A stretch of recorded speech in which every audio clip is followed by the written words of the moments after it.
What's good, YouTube? Slender Revolution X here, coming to you guys today with my World Chalice deck profile.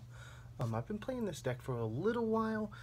It's somewhat inconsistent, but it's a lot of fun to play. So without further ado, guys, we gonna dive on in.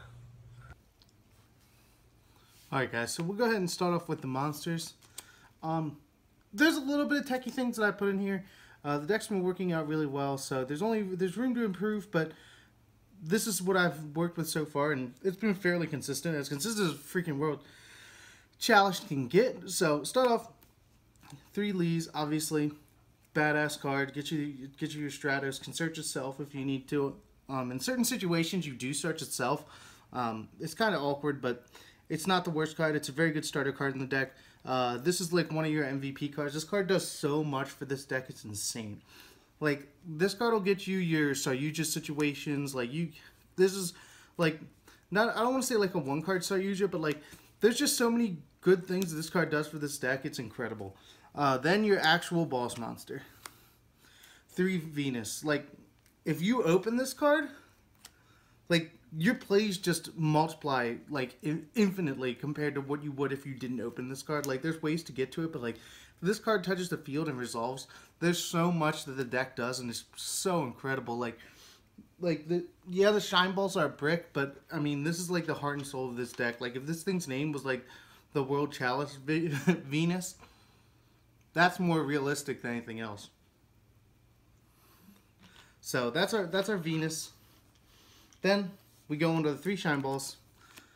These are commons because I played supers because, you know, you want to bling the deck out. But, like, as a super, I saw this card in my hand in multiples way too often. So, move back to the commons. But, obviously, it's a necessary evil in the deck. Like, you need the Shine Balls to be able to make those link plays.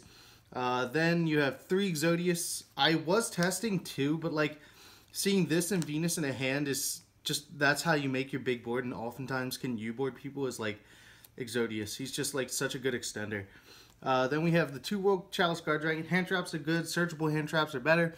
And hand traps that also do things in the graveyard are even better than that. So like this card is not only a preventative card, but it's also a combo extender. Really, really like 2 Guard Dragon. 2 of your chosen. This is my vanilla I chose to use. Like strictly for the fact that he's a target for emergency teleport. Just Emergency Teleport being another combo extender, and this just being a vanilla allows you to go in Imduke plays and things like that. Then you have your Brilliant Fusion targets, Eva and Lazuli, both pretty self-explanatory. We have the 1 Searchable Herald. I like it at 1 rather than at 2. Like, I just feel like at 2 I drew it by itself. Like, way too much. Like, way more than I wanted to. So I bumped it down to 1. It's worked out really well so far. It's like, because at 2, it's like you have so many dead card like bricks in this deck anyway. Like I didn't want to add to that. And like awkward hands where this just kind of like sits there non-usable, like is really painful. So you want to be able to get this off of the Eva play so it's at least playable. The 1 Corruptor Iblu to, you know, U-board people and extra link people out of the game. This deck doesn't do it as efficiently as Goki, but it still has the ability to do that. So like, I feel like Ibli is almost necessary. The 2 other like boss monsters in the deck, the 1 Gamma Seal because I am running the Kyoto Waterfront. If you get this on the board, it gives you 2 negates, and that's just like so hard for other decks to get over. And last but not least, the Christia. I know a lot of people aren't playing Christia, but like in situations where this and Venus are in your hand, it's like completely free. Like this card is so easy. As long as you resolve a Venus, that's 4 fairies engraved to be able to use Christia. So that's it for the monsters. Then we go into spells, Triple Brilliant. Pretty self-explanatory, double transmodify. You know, be able to go from Lee into a Venus is insane. Being able to go from a Shine Ball into Venus is insane. Being able to go from a dead Herald in your hand to a Venus is insane. Like, this is just like Venus Turbo deck. Double Kyoto Waterfront. Pretty self-explanatory. I see some people playing 3 or like some people playing 2 and Terraforming. Like, I don't want to see multiples of this card. Like, you just want to see this card once in, like, your opening hand or, like, off the Saryuja draw just to be able to generate more advantage. 2 necessary cards that I find in here is Called by the Grave. Just, like, super versatile, super, like, allows your plays to go through, which is huge. My 2 World Legacy cards, World Legacy Heart And World Legacy Succession, just like more Monster Reborn. Why don't you want more extender cards? Like, this card's just incredible. The one Emergency Teleport, explained that earlier. One Soul Charge, just like God card. Like, you're going to extra link your opponent out of the game if you open that in, like, Venus. One Monster Reborn, because it's actual Monster Reborn. One Unexpected Die, just another starter card.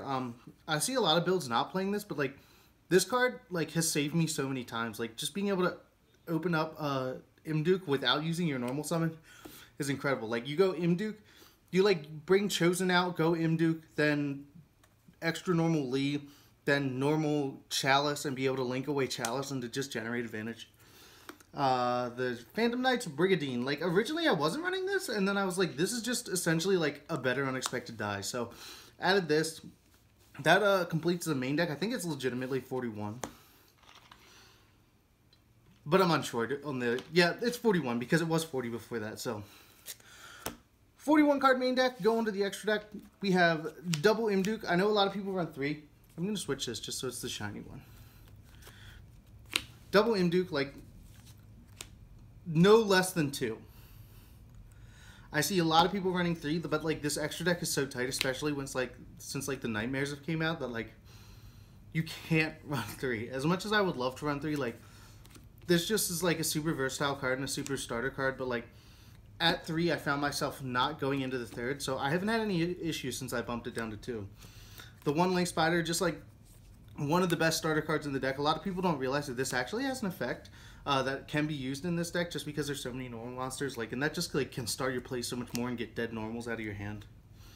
The One Link Karibo, in odd situations where you can extra link your opponent, like Guard Dragon goes into this, so it's like, it's good in here. Originally this was Underclock Taker, but like link 1s are insane. Mermaid for extra linking. Onto the link 2s, you got your Nightmare package. Goblin, Cerberus, Phoenix. Goblin's effect doesn't stack, which like you run into a lot, and it's like, it's okay. It doesn't stack with like, obviously like Imduk, with Seraph Knight, anything like that, but he's still really necessary. The link to World Chalices, we have Ib, and we have Aurum. Aurum is actually like really effective. I really like this card. It's like your one way to get over Borreload in this deck, which is really, really tough. And last but not least, a Space Enslayer, just generic link 2. Link 3s, we have Ningirsu and Trigate, both very self-explanatory. Like, I found Ningirsu is like, well, I guess technically this is your second way to get over Borreload. Really, really strong. Trigate Wizard is Trigate Wizard for extra link people, and the one link 4 is Saryusha. Obviously, I'd like to run Borreload, but I don't have the space in here. And like, if I was going to run another link 4, it would be Firewall. I haven't put Firewall in here, and I haven't had an issue with it. Like, I just consider it like, oh, I'll be more prepared if it gets banned. Like, if it doesn't get banned, I'll pick one up and put it in here and then be super effective against everything. If it does get banned, I know how to play this deck without Firewall. And last but not least, you have the one Seraph Knight. So, that's the whole deck, guys. If you like this video, leave a like. If you have any questions, comments, concerns, leave them in the comment section below. And as always, guys, remember to subscribe to join the revolution today. This is Slender Revolution X signing out, and I'll see you guys next time. Thanks for watching. I'll stop the world and melt with you. You've seen the difference, and it's getting better.